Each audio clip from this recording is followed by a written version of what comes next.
Jalaun metro से मैं रश्मि Pandey. Kuthaund block video पर लगाया अन्ना गौवंशों की कोई व्यवस्था न करने का आरोप। नाराज किसानों को प्रभारी निरीक्षक अखिलेश द्विवेदी ने समझा बुझाकर शांत कराया। विकासखंड कुठौन में अन्ना गौवंशों के फसल चढ़ जाने से नाराज किसानों ने आज विकासखंड में पहुंचकर नाराजगी जताई। जुगराजपुर गांव के किसानों का कहना है कि उनके गांव में विकासखंड की सबसे बड़ी गौशाला गौ सफारी प्रस्तावित है, जो कि करीब 20 हेक्टेयर में 12 करोड़ की लागत से बननी है, जिसमें लेकिन अभी उसका कोई काम शुरू नहीं हुआ, जिसकी वजह से उनके आसपास के गांव वाले अन्ना जानवरों से परेशान हैं। ग्रामीणों का कहना है कि उनकी फसल को अन्ना जानवर नष्ट कर रहे हैं। ग्रामीण दयाराम, भगवान दीन, प्रहलाद, बीपी सिंह आदि ने वीडियो प्रतिभाशाल्या से कई बार अस्थायी इंतजाम करने की गुहार लगाई है, लेकिन उन्होंने कोई सुनवाई नहीं की है। जालौन मेट्रो कुठौन संवाददाता सौरभ पांडे। क्या नाम है, किस गांव के रहने वाले हैं? मेरा नाम विश्वनाथ प्रताप सिंह है जी। और मैं इसी गांव का हूँ। जुगराजपुर गांव का नाम है। आप इकट्ठे हुए हैं, क्या क्या कारण है, क्या समस्या है? ये पहला चांस नहीं है जी। 9/10/2020 को यहाँ पर नरेंद्र सिंह जादौन है विधायक जी, उनको एक ज्ञापन दिया था। तो जो हमारी गौचर की ज़मीन है जी, वहाँ पर एक गौशाला प्रस्तावित हुई। तो विगत 2-2.5 साल हो चुके हैं, लेकिन न तो अस्थायी गौशाला बनी है अभी तक, ना स्थायी बनी है। जी। तो इसी को मद्देनजर देखते हुए जो यहाँ की गाय है, कम से कम 8 से 10 गांव की फसल नुकसान हो रही है और ग्रामीणों में बहुत आक्रोश है। जी। इनका कहना है कि अगर गौशाला की व्यवस्था नहीं होती, अब ये जो गाय हैं इनको शिफ्ट कर दिया जाए कहीं पर, या अस्थायी गौशाला बना दी जाए।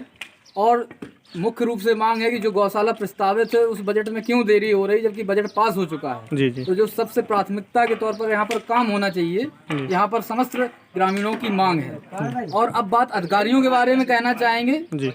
मुख्य रूप से जो डॉक्टर साहब हैं वो कहते हैं कि आप अफवाह फैला रहे हो, इतनी गाय होंगी नहीं। जी। तो आप देख रहे हैं सारे ग्रामीण मौजूद हैं, 150-200 से भी अधिक गाय है। वो कह रहे थे कि 40 भी गाय नहीं होंगी। जी। जी। जी। दूसरा उनका कहना है कि आप जो कुछ करना चाहो कर लो, जो सिस्टम बन चुका है हमारा खाने खिलाने का हम करेंगे, तुम कुछ नहीं कर पाओगे। तो हमने कहा हम तो एक एक चीज रिकॉर्डेड करके चल रहे हैं 2.5 साल के अंदर से, चाहे एसडीएम साहब हो, चाहे कोई भी अधिकारी हो। तो अब उनकी बोलती बंद हो जाती है और कहते हैं कि वो अस्थायी गौशाला बन ही नहीं सकती। उन्होंने सीडीओ को फोन लगाया, उन्होंने कहा बनवा दो, लेकिन उसके बाद भी इन्होंने कम से कम 10 दिन इनको हो चुके हैं अवगत कराए कि यहाँ पर व्यवस्था करवाएं। इन्होंने कोई व्यवस्था नहीं की। अब अनैतिक रूप से दबाव बना रहे हैं कि अभी कुछ मत करो, हम कुछ करवा देंगे। तो अब हम लोग यहाँ पर रुकने वाले नहीं है। अगर अभी व्यवस्था नहीं होती है तो 2 दिन आचार संहिता है, उसके बाद में जो 144 धारा लगी है, हम जिला स्तर पे और लखनऊ तक सारे ग्रामीण जाएंगे। और यहाँ तक कि प्रधानों को ये वीडियो साहब से दिक्कत है, जिस तरह का इन्होंने माहौल बना रखा है। यहाँ पे सिर्फ लूटपाट का अड्डा बना दिया इन्हें ब्लॉक को, और इसके सिवाय इनको कुछ नहीं दिखता है। नेपियर घास लगवाई इन्होंने रणधीरपुर में, पूरा पैसा खा गए, कोई चारा कोई घास नहीं। समस्या यहाँ पर है, लेकिन घास रणधीरपुर में लगवा रहे हैं। तो उनका ये जो रवैया है, ये शासन प्रशासन को पहुँचे, सारी जनता के सामने उजागर हो, तब जाके यहाँ पर कुछ सुधार होगा। भैया क्या नाम है, किस गांव के रहने वाले? मेरा नाम शैलेश दुबे है, मैं ग्राम टिकरी सिविल से हूँ। जी। मुख्य समस्या है यही आवारा जानवर। जी। तो इस विषय में किसी अधिकारियों से शिकायत या कोई चीज़? मैं मुख्यमंत्री पोर्टल पे करीबन 3 बार शिकायत कर चुका हूँ जी, जिसका कोई भी अभी निस्तारण मुझे नहीं दिया गया है। जी। जी। मेरा यहाँ पे एक जुगराजपुर मौजे में खेत पड़ता है 5 बीघा, जिसमें मेरी गेहूं की फसल है। जी। उसमें करीबन 2.5 से 3 बीघा हमारी बाली पे फसल थी, पूरी नष्ट कर दी गई है।